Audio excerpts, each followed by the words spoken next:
दोस्तों, औरत के ऐसे सोने पर घर में कंगाली और गरीबी आती है। पति का जीवन बर्बाद और नरक के समान हो जाता है।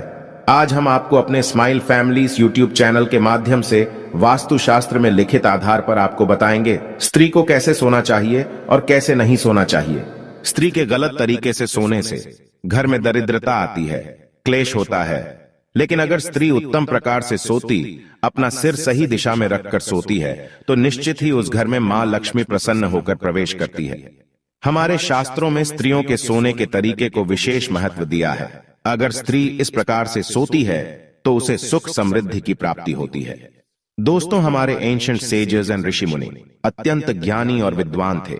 संसार के कल्याण हेतु उन्होंने ब्रह्मचर्य व्रत का पालन करते हुए जप तप आदि प्रकार के महान कार्य किए हैं। उन्होंने अपनी योग विद्या, ज्ञान तथा अनुभव के आधार पर प्राचीन शास्त्र और पुराणों का निर्माण किया है तथा देवताओं द्वारा प्राप्त ज्ञान को भी उन्होंने शास्त्रों के माध्यम से मनुष्यों तक पहुंचाने का उत्तम कार्य किया है। हमारे धर्म शास्त्रों में स्त्री और पुरुष दोनों के लिए ही महत्वपूर्ण नियमों का वर्णन किया गया है। सुबह जागने से लेकर रात्रि को सोने तक किए जाने वाले सभी नित्य कर्मों से जुड़े महत्वपूर्ण नियमों के बारे में हमारे शास्त्रों में बताया गया है। एक मनुष्य को उत्तम स्वास्थ्य की प्राप्ति के लिए अपने शरीर को कैसे शुद्ध रखना है और इस शरीर को पवित्र करने के लिए नित्य कौन से कार्य करने चाहिए, इसका वर्णन भी हमारे विद्वान ऋषियों ने किया है। श्री कृष्ण कहते हैं, मनुष्य को अपने शरीर से अत्यधिक मोह नहीं करना चाहिए, किंतु उसे परमात्मा से प्राप्त इस शरीर का नाश भी नहीं करना चाहिए। कई बार मनुष्य नाना प्रकार के अनिष्ट कार्य करके अपने पवित्र शरीर को मलिन करते हैं, इसे दूषित करते हैं तथा पाप युक्त बना देते हैं, जिस कारण से शरीर में रोग उत्पन्न होते हैं, मनुष्य की आयु कम होने लगती है और उसे अकाल मृत्यु प्राप्त होती है। आज हम बात करने वाले हैं मनुष्य को अपने शरीर को पवित्र कैसे रखना है और रात्रि को सोते समय कौन से नियमों का पालन करना चाहिए। खासकर महिलाओं को इस एक महत्वपूर्ण नियम का पालन अवश्य करना चाहिए, अन्यथा जीवन में दुर्भाग्य आता है। सबसे पहली बात है कि मनुष्य को नित्य स्नान करना चाहिए। बिना स्नान किए कभी नहीं रहना चाहिए। स्नान से ही शरीर की शुद्धि होती है। स्नान करने के पश्चात ही मनुष्य देव पूजा आदि धार्मिक कार्य करने के योग्य बन जाता है। बिना स्नान किए कभी भोजन तथा पूजा पाठ नहीं करना चाहिए। बिना स्नान किए भोजन करने वाले मनुष्य के घर में लक्ष्मी का वास नहीं होता है। दोस्तों, हमारे सभी धर्मशास्त्रों में बालों के विषय में महत्वपूर्ण ज्ञान दिया गया है। मनुष्य को अपने बालों को कैसे रखना चाहिए, किस दिन कटवाना चाहिए तथा किस दिन नहीं कटवाना चाहिए, बालों को कितना लंबा रखना श्रेष्ठ होता है और बालों से संबंधित क्या तांत्रिक कारण होते हैं, इसके बारे में शास्त्रों में बताया गया है। दोस्तों, हिंदू धर्म में सप्ताह का प्रत्येक दिन किसी न किसी देवता को समर्पित होता है और सप्ताह के प्रत्येक दिन के कुछ नियम भी अवश्य होते हैं। इसी तरह बाल कटवाने से संबंधित भी कुछ नियम होते हैं जो हर दिन के हिसाब से अलग अलग बताए गए हैं। शास्त्रों के अनुसार मनुष्य को अपने बाल मंगलवार, गुरुवार और शनिवार के दिन कभी नहीं कटवाने चाहिए। मंगलवार का दिन मंगल ग्रह से संबंधित होता है।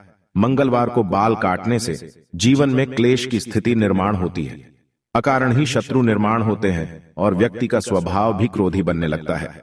गुरुवार के दिन भी बाल नहीं कटवाने चाहिए, इससे गुरु कमजोर होता है तथा व्यक्ति की आयु भी कम होने लगती है।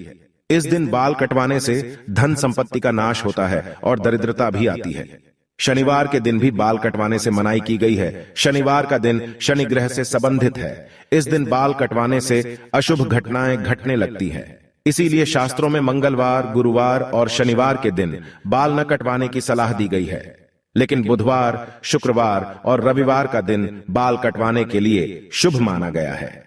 इसमें से शुक्रवार का दिन ही बाल कटवाने के लिए सबसे अधिक शुभ माना जाता है। इस दिन बाल कटवाने से जीवन में सुख शांति आती है और धन संपत्ति में वृद्धि होती है। दोस्तों, शास्त्रों के अनुसार वातावरण में कुछ ऐसी लहरें अर्थात सूक्ष्म ऊर्जा होती है जो हमें आंखों से दिखाई नहीं देती है। ये सूक्ष्म ऊर्जा हमारे सभी क्रियाकलापों पर प्रभाव डालती है, लेकिन कुछ विशेष तिथियों पर ये लहरें बहुत अधिक सक्रिय अथवा तेज हो जाती है। इसीलिए इन तिथियों पर बाल नहीं कटवाने चाहिए। अमावस्या, पूर्णिमा के दिन बाल कटवाना बहुत ही अशुभ माना गया है। इस दिन जो अपने बाल काटता है उसके जीवन में नकारात्मकता और दुर्भाग्य आता है। साथ ही मध्य रात्रि में भी अपने बाल नहीं कटवाने चाहिए। इस समय पर वातावरण में तामसिक और नकारात्मक ऊर्जा का प्रवाह अधिक होता है, जिसका सीधा असर हमारे मस्तिष्क पर पड़ता है। इसीलिए रात्रि में बाल न काटने की सलाह दी जाती है। साथ ही शास्त्रों के अनुसार पवित्र त्योहार, श्रावण मास, संक्रांति, ग्रहण आदि दिनों में भी बाल नहीं कटवाने चाहिए। इन दिनों में बाल कटवाने से पाप लगता है और जीवन में दुर्भाग्य आता है। जन्म दिवस पर बाल कटवाना भी अशुभ माना गया है। आइए अब जानते हैं महिलाओं के लिए बालों से संबंधित कौन से महत्वपूर्ण नियम बताए गए हैं। शास्त्रों के अनुसार काले, घने और लंबे बाल स्त्री का आभूषण होते हैं। बालों से ही स्त्रियों में पवित्रता और सकारात्मकता आती है। प्राचीन काल से ही स्त्रियों के लंबे बालों को उनके सौंदर्य का प्रतीक माना जाता है। लेकिन लंबे बालों से जुड़ी महत्वपूर्ण बात आप सभी को ध्यान में रखनी चाहिए।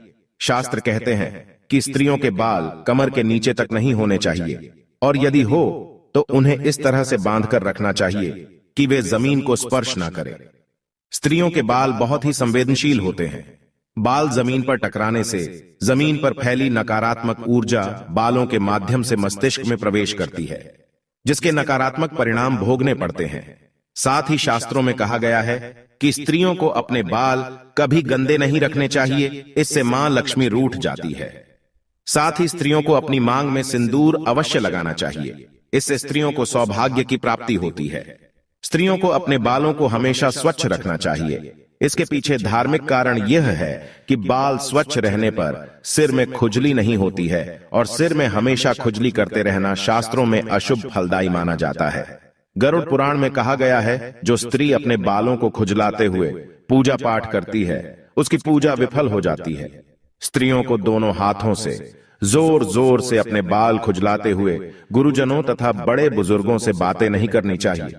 बालों को सुलझाते समय जो बालों का गुच्छा निकलता है, उसे अच्छे से फेंके। उसे यहां वहां फेंकने पर उसका दुरुपयोग हो सकता है, क्योंकि तंत्र मंत्र साधना और जादू टोने में हमेशा लंबे बालों का उपयोग किया जाता है, और इसका असर जिस व्यक्ति के बाल है उसके ऊपर पड़ता है। इसलिए महिलाओं को हमेशा अपने बालों को संभाल कर रखना चाहिए। शास्त्रों के अनुसार मासिक धर्म के 3 दिनों तक स्त्रियों को अपने बाल नहीं धोने चाहिए, साथ ही अपने बाल भी नहीं कटवाने चाहिए। वैज्ञानिक दृष्टिकोण से देखा जाए तो मासिक धर्म के समय हमारा शरीर बहुत कमजोर होता है, और इस समय कोई भी ऐसा काम नहीं करना चाहिए जिसमें अधिक ऊर्जा की आवश्यकता होती है। कभी भी सूर्यास्त के बाद या सूर्यास्त के समय बाल नहीं धोने चाहिए, ऐसा करना अशुभ माना जाता है। आइए अब जानते हैं स्त्री और पुरुष को कैसे सोना चाहिए। शास्त्रों के अनुसार सोते समय अपना सिर हमेशा पूर्व अथवा दक्षिण दिशा में करके ही सोना चाहिए। उत्तर अथवा पश्चिम दिशा में सिर रखकर सोना अशुभ माना गया है। दक्षिण मृत्यु की दिशा मानी गई है। इस दिशा में अपने पैर कभी नहीं रखने चाहिए, इससे मृत्यु देवता यमराज का अपमान होता है। इसके पीछे वैज्ञानिक कारण यह है कि पृथ्वी की चुंबकीय ऊर्जा सतत प्रवाहित रहती है। यह चुंबकीय ऊर्जा उत्तर से दक्षिण की ओर बहती है, इसीलिए अगर आप उत्तर में पैर करके सोएंगे तो यह ऊर्जा पैरों से होकर मस्तिष्क तक जाती है, जिससे रक्त का प्रवाह ठीक से होता है। साथ ही शास्त्रों में कहा गया है कि उत्तर की ओर सिर करके सोने वाले व्यक्ति के पास धन कभी नहीं आता है, उसका संपूर्ण परिश्रम व्यर्थ हो जाता है।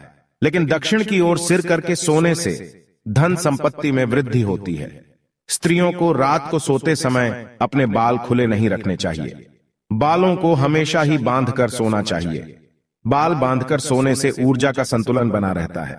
बाल खुले रखकर सोने वाली स्त्री के घर में लक्ष्मी का वास नहीं होता है और हमेशा धन से जुड़ी समस्या बनी रहती है। तो दोस्तों, इस प्रकार से हमारे शास्त्रों में स्त्री और पुरुष को सोते समय पालन किए जाने वाले महत्वपूर्ण नियमों के बारे में बताया गया है। उम्मीद है आपको यह जानकारी अच्छी लगी होगी।